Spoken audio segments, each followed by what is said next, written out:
On a craint le pire ce matin à l'aéroport international Léon-Mba. Un aéronef à l'entame de son décollage a tout simplement piqué du nez. Il y aurait eu plus de peur que de mal.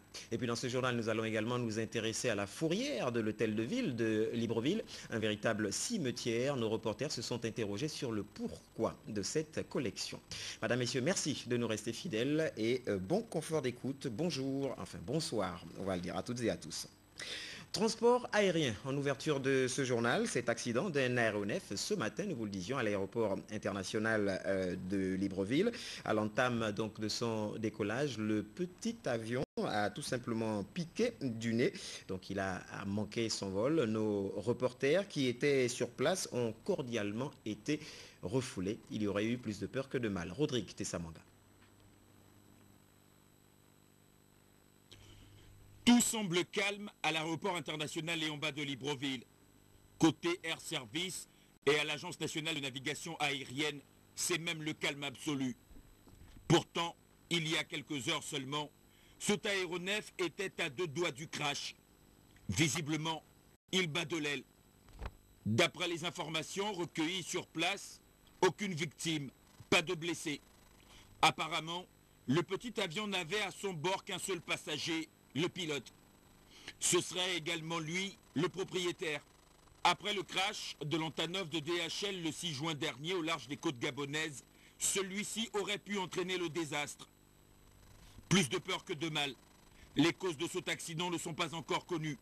Comme vous le voyez, ici, on a décidé de faire silence, peut-être pour ne pas donner les véritables informations sur ce qui s'est passé ici aujourd'hui. En tout cas, il revient aux autorités compétentes d'avoir un regard un peu plus ferme en ce qui est de la navigation aérienne dans notre pays. Rodrigue Tessamanga. On parle à présent de cette tombée de rideau des premières universités de la Confédération patronale gabonaise. Experts du public et également du privé ont débattu sur la problématique de l'emploi au Gabon. La rencontre a suscité de l'espoir auprès des participants. Le reportage de Rodrigue Tessamanga. Les premières universités de la Confédération patronale gabonaise apparaissent comme une véritable contribution dans la stratégie globale de lutte contre le chômage au Gabon. Au-delà des communications, il y a eu des échanges. En matière d'emploi, il n'y a pas de meilleur forum qu'un forum où vous avez tous les décideurs et tous les acteurs de ce milieu pour échanger de manière honnête et franche, pour que chacun puisse ensuite savoir qu'est-ce qui est attendu de lui par l'écosystème qu'est le Gabon en matière d'emploi. Décideurs politiques, opérateurs économiques, étudiants, ils ont fait le plein de la salle. Bien sûr, les chercheurs d'emploi comme ce jeune compatriote en fin de cycle ont saisi cette opportunité pour faire valoir les compétences. C'est une plateforme qui me permet de rencontrer la communauté d'entreprise. Donc je pense que cette université n'est pas vaine, n'est pas fortuite. Elle a bien entendu cet objectif-là, n'est-ce pas, de trouver des solutions idoines. Donc je pense qu'on peut faire confiance à la CPG, on peut faire confiance à la Chambre de commerce et pour cette initiative. La problématique de l'inadéquation, formation, emploi a également figuré lors des débats. À 16, 17 ans, 18 ans, lorsque vous arrivez en terminale et on vous demande qu'est-ce que vous voulez faire demain, en général, vous parlez avec le cœur. Et il faut qu'il y ait en face quelqu'un qui mette le cœur, la raison et les besoins de l'État et les besoins des entreprises en synergie pour qu'on vous oriente, pour que votre passion rencontre les besoins de l'État. Comment arrimer en fait notre marché de l'emploi avec la demande externe. Et il faut dire que je suis très ravi d'y avoir participé parce que ça m'a beaucoup édifié. Devant quelques membres du gouvernement, Henri-Claude Ohima, le président de la CPG, s'est dit satisfait des travaux. Nous souhaitons créer un cadre de concertation. C'est pour cela que beaucoup ont pensé, peut-être à tort, nous n'étions pas devant un prétoire, nous ne sommes pas dans un amphithéâtre d'université, mais nous avons souhaité que ça soit beaucoup plus un cadre d'échange. Parce que, en organisant ces universités, nous n'avons pas annoncé que nous sortirons d'ici avec des solutions, mais beaucoup plus des pistes de réflexion sur lesquelles nous devons nous tous nous engager. Au-delà des discours, ce nouveau cadre de concertation annuel devrait permettre au gouvernement et à tous les autres acteurs de mieux cerner l'environnement des affaires et les offres d'emploi. Et puis notez dans votre agenda qu'un séminaire sur le rôle des parlementaires dans la promotion de la bonne gouvernance en matière de gestion de finances publiques et la recevabilité se tiendra donc au palais Léon-Mba, le siège de l'Assemblée nationale gabonaise, du 20 au 24 juin 2011. On parle dans l'actualité de cette cérémonie de signature ce matin à l'immeuble Arambo du plan cadre de coopération Gabon, système des Nations Unies, pour l'aide au développement 2012-2016. C'est le ministre de l'économie, du commerce, de l'industrie et du tourisme qui, lui, a paraphé ce document. Et le reportage est de Fidèle Minko et Jacques Fourier-Mangumba. La substance du plan cadre des Nations Unies pour l'aide au développement pour la période 2012-2016 soumise à la signature du ministre Magloire Gambia à son cabinet, est le fruit d'un long processus participatif. Cette cérémonie clôt un processus amorcé en septembre 2010 et qui a été ponctué d'ateliers de formation dans des domaines aussi variés que la planification, les droits humains et le genre. Le plan cadre de coopération que vous allez parapher ce matin couvre les domaines de la lutte contre la pauvreté, du renforcement de la gouvernance démocratique et économique et de l'amélioration de la santé des populations, notamment sur la lutte contre le VIH-Sida.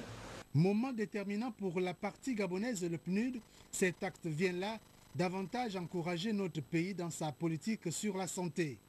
L'UNDAF 2012-2016 repose sur les priorités du Gabon telles qu'elles ont été exprimées dans le projet de société du président de la République, L'avenir en confiance, dans la lettre de politique économique et sociale et dans les plans de développement sectoriel. Son contenu, comme en ont conclu les participants à l'atelier de validation tenu il y a 2 jours, est donc en harmonie avec les nouvelles priorités et stratégies de développement du gouvernement pour les prochaines années. Ce document, favorable et profitable au Gabon, est un instrument qui offre une réponse collective cohérente et intégrée du système des Nations Unies. Et puis le ministre en charge des relations avec le Parlement a initié un programme de consultation permanente avec tous les groupes parlementaires, cela dans le cadre du renforcement de leurs relations. Le reportage de Biwagou Mikala sur les images de Serge Ndiengi. Le ministre des Relations avec le Parlement, les institutions constitutionnelles, vient d'initier un calendrier de consultations permanentes avec tous les groupes à la fois du Sénat et de l'Assemblée nationale. Tout a débuté avec l'Alliance des démocrates sociaux. Ce qui nous a beaucoup réconforté, c'est qu'il entend dynamiser les relations pour évaluer le travail fait par les groupes parlementaires au niveau du Parlement à la veille de rentrée des sessions parlementaires et à la fin des travaux. C'est tout normal que lui, qu'il travaille avec tous les parlementaires. Ces rencontres se sont poursuivies avec le Rassemblement pour le Gabon. Le ministre chargé des relations avec le Parlement a tenu à nous informer de la façon dont nous allons entretenir désormais nos relations, c'est-à-dire les rencontres avec les différents groupes parlementaires. Je crois que c'était le gros du sujet. Il nous a fixé les périodes à peu près à la fin disons avant la fin de la session, de chaque session et après l'ouverture de la session pour parler des textes qui vont être présentés au Parlement et pour que nous ayons une idée de ce qui devrait être dit et examiné. Lundi prochain, le ministre recevra les élus du PGCI et du CLR. Ces échanges permettront aux membres du gouvernement d'être édifiés sur le climat qui règne au Parlement en rapport avec les affaires inscrites. Et puis notez que dans le cadre des réformes engagées au sein du Conseil économique et social, Antoine de Padoum Boumboum Miyakou, président du Conseil économique et social, informe les personnels en service au Conseil économique et social que le séminaire portant sur le renforcement des capacités opérationnelles et fonctionnelles se tiendra donc du lundi 20 au vendredi 24 juin 2011 au siège de l'institution.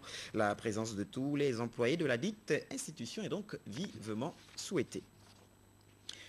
Évaluer la situation de la filière bois après l'interdiction d'exporter les grumes, eh bien, c'est le but de la réunion du comité de suivi. Une réunion présidée hier par le ministre des Eaux et Forêts. Le reportage est de Paulin Siaki et les images de Médard Nguenk. Où en est aujourd'hui le comité de suivi de la filière bois, mis en place au lendemain de l'interdiction d'exporter des grumes? En tous les cas, les experts de ces comités se sont retrouvés hier autour du ministre des Eaux et Forêts, Christian Magnagna. Alors, quel était le but de cette réunion? Nous avons fait le point de ces mesures pour voir quelles sont les avancées sur chaque action qui avait été préconisée et quels sont les efforts que le comité doit entreprendre pour pouvoir faire aboutir les mesures les actions qui aujourd'hui ne sont pas encore totalement achevées. Pouvez-vous nous énumérer quelques mesures d'accompagnement? Il y a le chef de l'État qui avait annoncé un fonds de 20 milliards. Bon, les choses sont en train de se mettre en place. Je veux aussi vous citer les exonérations douanières, les TVA qui sont remboursés sur le produit exporté. Tout ça, ce sont des mesures qui permettent à ces sociétés, n'est-ce pas, de se relancer.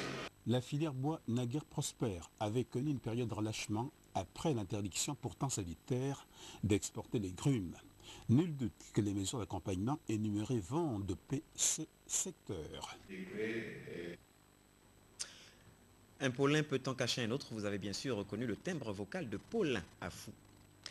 Le ministre de l'Éducation nationale, de l'enseignement supérieur, de la recherche scientifique, de l'innovation et de la culture présidera des séances de travail avec les différentes entités de l'Université des sciences de la santé le jeudi 30 juin 2011 selon le programme ci-après. 14h, séance de travail avec tous les étudiants, 16h avec les enseignants et puis 18h avec l'administration, donc le rectorat, décanat, département, laboratoire, COU, syndicats et autres personnels administratifs et logistiques. La présence de tous est de rigueur.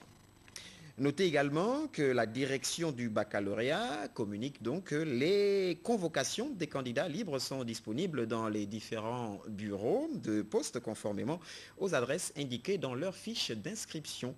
Les candidats libres de l'intérieur peuvent récupérer leur convocation dans les directions d'académie provinciale.